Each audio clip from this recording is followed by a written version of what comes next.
BBC about Hi there, this video is live, very extreme allegations of groping at McDonald's, video UK 23. Well, the story provoked Times a down there. massive reaction. Many of you getting in touch. It's Wednesday the 19th of July today, well, we'll hear 23. Shortly. But first, a reminder of what Shelby told us yesterday. Here we go. McDonald's does 100% have a problem with sexual harassment. They'd grope stomachs, waists, bum, thighs as well, I'd say, and hips. Why should we have to go to work in fear? You When youngsters. I'd go through the kitchen, I'd have my arms like up and I'd make myself as small as possible, just so that hopefully. This is disgusting to hear this from a teenager, isn't it? Actually a woman.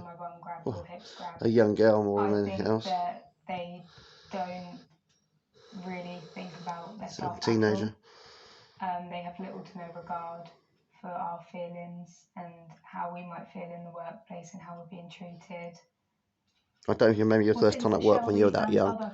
I certainly do. It was quite testing. Many more of you have been in touch and messaged to share similar quite frightening. One person but who's worked at the chain I didn't experience any of that sort of stuff. I wasn't surprised to see Luckily. this story. During my time at McDonald's, the management team was abusive to the employees and women employees were frequently harassed. Well, another who worked there 10 years ago wrote, "My manager would ask the male crew members which girls they wanted him to hire for them. He hired the fit girls, all of whom were 16 or 17 and looking for their I would not have gone for that. Now, it's not just that's distracting. Or sexual comments. One person wrote this: "There was rife discrimination and harassment towards me and other staff members based on ethnicity and sexuality." Just treating like normal people. One current employee shared this. They said, "Switched off the with months of bullying and singling out their attractive mode in my McDonald's in your brain and just behave like a normal person to them." Being done about it. Well, here is what Caroline Noakes. Find something to talk to them about, something casual that they're into, but don't get too close to them. Treat them like a normal adult. Hear these reports. They're absolutely disgusting, and putting young women in. It's like me being asked by a mother on the beach to work with, to build a sandcastle with their kids, and it's not appropriate for me to be with her daughters, and I don't think that's appropriate. You've got to think what you're doing in the workplace. You've got to behave yourself, which at the end of the day, you're an adult. There's no excuses. The right stuff is the thing to do. The wrong stuff is the wrong things to do. Are you surprised by any of what you've heard? Well, obviously the descriptions that you just went through there, Sally, are really extreme. But it's unfortunately not rare in organisations these days. You would think we've moved on and progressed and things have changed. Doesn't sound like it. Sexual harassment and discrimination is still prevalent in organisations. So, not in my workplace. What should have been happening instead of this? And how does this culture of actually people accepting it and keeping quiet about it, how is this allowed to continue? Big organisations. But still, it's the youngsters that get picked on the most. I mean, McDonald's talked about doing training and delivering that on an annual basis. And it's great doing training, you know, but often it can be a tick box exercise. You've got to reinforce what good looks like, what right behaviours, what is right within an organisation. And likewise, you've got to call out behaviour that is inappropriate, offensive, humiliating in the moment and deal with it with pace. And often that is what organisations do not do. They allow it to continue, sweep it under the carpet, but proactivity is essential.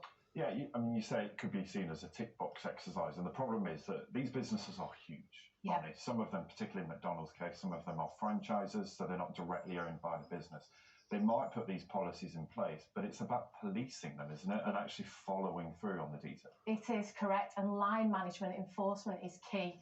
You know, the way the line manager acts on site at the coalface is absolutely fundamental to the culture of an organisation. So it's great, you know, a HR team implementing policies and processes and training, but the real proof in the pudding is how they act at the coalface and how they enforce the correct behaviours within an organisation. So line management and action is absolutely fundamental. And I know the story is horrific. You know, sure is. Been through this experience, or for parents who are letting their kids. It's really petrifying for these young teenagers, but does it girls and boys. at least encourage people to have the confidence to speak out and to understand that they don't need to accept this type Not of very behaviour? welcoming at I all. think you're absolutely right. You know, it's got some unfortunate press, obviously, but it does demonstrate that if you raise things and you put forward your concerns via a grievance process or via an harassment process, that people will hear, they will listen, and they will act. And the ramifications of not doing are this, you know, the reputational risk for McDonald's, the unfortunate situations these individuals have been through is not to be accepted. And It's Shelby disgusting. talked to us yesterday, and she said the fundamental problem is, you know, however good an organisation is, that Treat them like normal people. policies, Help them out. you know, Because ways they're working to get into the working world. You're 16 or They're 17. learning. Shelby told us actually she just felt that that's what happened, and that's what you have to. Helping your company out at the same time. And it's, even if all of that best practice is in place, it's still a daunting process to take on your manager or your boss and accuse them of inappropriate. I have this problem in my workplace sometimes. You know, it really is. You've got to have I've had lots of people at my workplace concerned about that and have fear. But I think with so much over the years, see that the organisation is dealing with and I've things, complained about bullying, and all I get is like, it ain't happening, and be right. Listen to me, and it takes about a year or two until that person finally gets caught out. It's disgusting how bosses and managers don't do the job properly. They're lazy sods. They're awful. And if you have been affected by any of the issues in this story, information. I haven't been raped. I haven't been raped, but I've had bullying in my workplace, and none of the bosses at the cemetery have listened to me at Brookwood. 177,000 employees in McDonald's UK do it's just the world we live in. Bosses don't do enough to sort out anything. Instances where they've fallen short, and for that they deeply apologise. They said they're going to investigate all the allegations that are brought to us, and all it's disgusting. breaches of our code of conduct will be met with severe measures that they can legally impose.